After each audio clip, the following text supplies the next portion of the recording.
Yo les riders, j'espère que vous allez bien, on se retrouve aujourd'hui pour une toute nouvelle vidéo. Et aujourd'hui les gars, on va reprendre les choses sérieusement. Et quand je dis sérieusement, c'est-à-dire que les entraînements c'est cool, mais les courses c'est mieux. Et oui, ça y est, c'est le moment, on va reprendre les courses, mais avant ça, je vais repimper le 4,5. C'est-à-dire que je vais essayer de le rendre un peu plus sexy. Ah oui, sexy c'est le mot, ouais. Let's go les gars, on y va.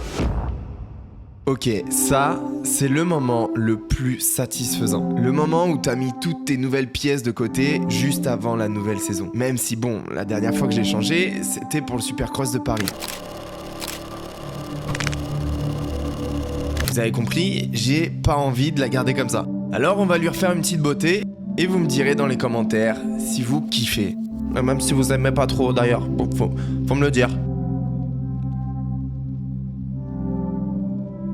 Alors cette année, niveau pièces moteur, niveau pièces pour améliorer la puissance de la moto, on va rien toucher. Enfin, je veux dire, voilà, vous avez vu mes petites allumettes, j'ai un 450, on va rien toucher les gars. Je ne veux pas mourir, ça marche déjà très très fort, même trop fort en fait. Et récemment, j'ai une petite expérience dans ce sport qui fait que je vais plus préparer ma moto en mode confort et sécurité. J'ai 45 ans. Après, j'assume totalement, la moto elle est déjà hyper puissante. Il me manque juste le confort. Et c'est peut-être ça même qui va faire que je vais gagner des secondes. Et ouais, parce que j'en connais des gars qui mettent tout dans la préparation moteur, mais qui tiennent plus la moto au bout de 2 tours parce qu'elle est trop puissante. Donc cette année, je refais la moto avec quelques pièces pour le style, mais surtout du confort pour mes petits bras. C'est parti, on va commencer par tout démonter.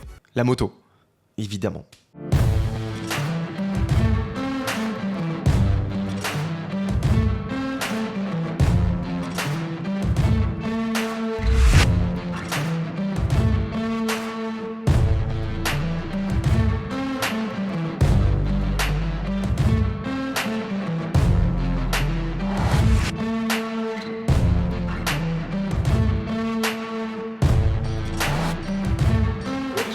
On en est du coup à ce stade là pour ce soir. Et j'ai enlevé surtout le devant. Voilà, j'ai commencé par le devant, comme ça au moins la moto elle est en équilibre sur le trépied. Bien sûr, je me suis arrêté à la pièce la plus importante, c'est-à-dire le remontage de la fourche et du tête de fourche. Donc j'ai vraiment hâte, voilà, elles sont belles.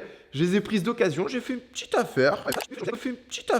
Imaginez la tête de ce jeune garçon pensant avoir fait une bonne affaire, alors qu'il se rendra compte quelques minutes plus tard que sa fourche ne monte pas du tout. Pauvre petit garçon.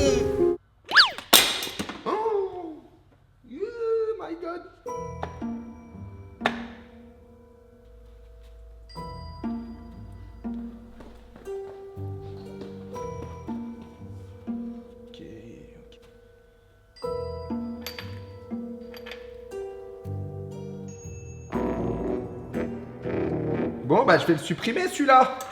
Et voilà, à peine commencé, première galère. Je savais qu'il y aurait une galère parce que dès que je touche à la mécanique, il y a une galère. Je suis pas bon là-dedans, j'assume totalement ça. Mais déjà de une, je pensais pas que ça allait arriver aussitôt. Et de deux, sur la pièce la plus chère pour la petite histoire et pour la première fois de toute ma vie, je me suis fait un petit kiff et je me suis acheté des Kayaba semi-usine. Tout simplement un rêve de gosse. Est-ce qu'on peut dire que je suis riche? Non. Plus sérieusement, je voulais pas investir trop d'argent dans des suspensions que je connaissais pas, que j'avais jamais roulé, et plutôt en acheter d'occasion, mettre moins d'argent et être sûr que ça me plaît pour ensuite en acheter des neuves. Parce que les gars, ça, neuf, c'est très très cher. Et maintenant que j'ai pu essayer, que j'ai pu rouler un petit peu avec ce kit Kayaba, les gars, je vous le dis, c'est une dinguerie. En plus, elles sont préparées par M2S, mon tout nouveau préparateur suspension. Et Mika, si tu passes sur cette vidéo, t'as fait un taf incroyable. Autant avant, je galérais avec les suspensions à vraiment trouver le bon sitting, vraiment les bonnes suspensions. Je le dis, c'est trop bien. La moto, c'est un petit canapé. Bref, je reviens à ma petite histoire des Kayaba. Vous avez pas oublié, j'espère, parce que c'est là que c'est marrant. Quand t'achètes le kit Kayaba Factory, avec, tu as le T de fourche X-Trig. Parce que comparé à des fourches d'origine, les Kayaba sont un peu plus fines. Et là, les gars, suivez-moi, c'est un kit 2022 que j'ai acheté à un gars qui avait réussi à l'adapter sur sa 2 temps 2023. Donc, s'il a réussi à l'adapter sur sa KTM 2 temps 2023, je vois pas pourquoi moi, sur le 450, j'arriverais pas à le mettre. À ce moment-là, j'étais très loin d'imaginer qu'il y aurait une galère. Et il y a une galère.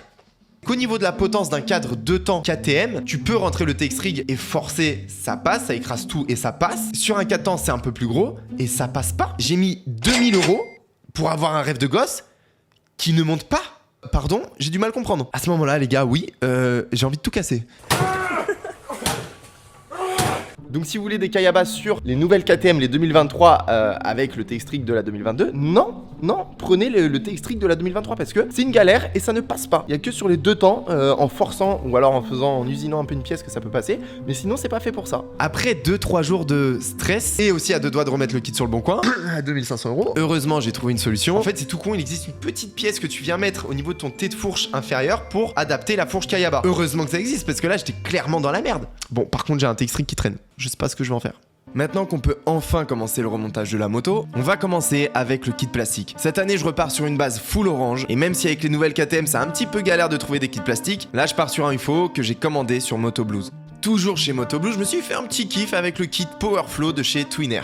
Je sais pas réellement si ça gagne de la puissance, mais le kit est cool, et surtout ça me fait 2 cages de filtre à air pour les changer plus rapidement sur les courses. One day at a time, taking this shit one day at a time. You out of your mind, thinking that this is all for nothing. One day at a time, taking this shit one day at a time. Came from behind, the underdog is far from done with.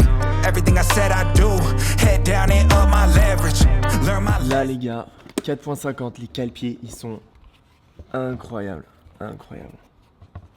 Oh, regardez ça, full titane, anti-bout, avec l'axe et la goupille. Oh là là, ça biche à mort, à mort. Putain, je sais pas si on voit un petit peu les soudures bleutées là.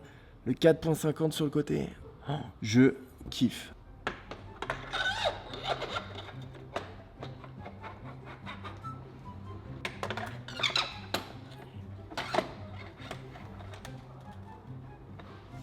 Oh là là là.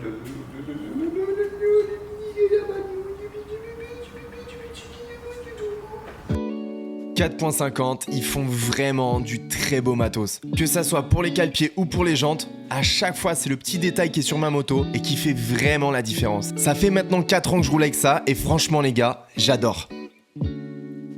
Niveau housse de selle, c'est la famille, c'est 11MX. Ils ont une toute nouvelle matière de housse de selle et franchement les gars, ça accroche de ouf. Tu restes accroché sur la housse de selle dans les ornières. Oh, ça biche, ça biche.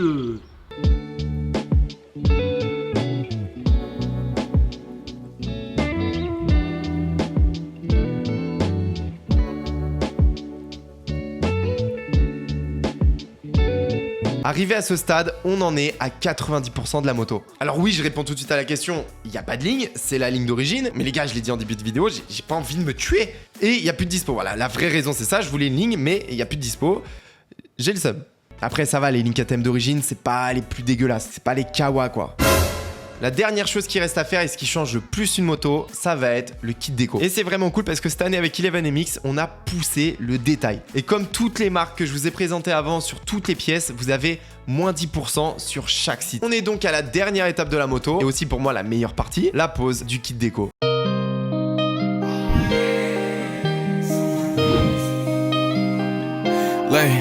Some of my demons, my best friends. I be low to the high kick in. Mama told me don't lose your head. No, you grown, can't lose my kid. And when I wake up tomorrow, it's still... Ok les gars, pour poser votre déco, petit conseil, parce qu'avant j'étais un galérien, j'arrivais jamais à poser ma déco, et depuis que j'ai cette technique, c'est vraiment pas mal. Faites un trait, tout simplement, au milieu, comme ça, faites attention de pas découper la déco avec le cutter, mais juste une petite bande comme ça, et juste pour placer en fait. Voilà, vous placez, une fois que vous êtes placé, vous décollez une partie, vous la collez de l'intérieur vers l'extérieur, l'autre partie, bien sûr, de l'intérieur vers l'extérieur. Et comme ça, vous avez votre déco, vous galérez pas à tout enlever, à ce que ça colle et tout. Juste une petite bande comme ça. Avant j'étais nul, maintenant je suis un peu moins nul. Et ça m'a aidé à être un peu moins nul. Voilà. Et en plus, c'est une toute nouvelle matière d'11MX. Derrière, c'est des petits quadrillages quand on décolle.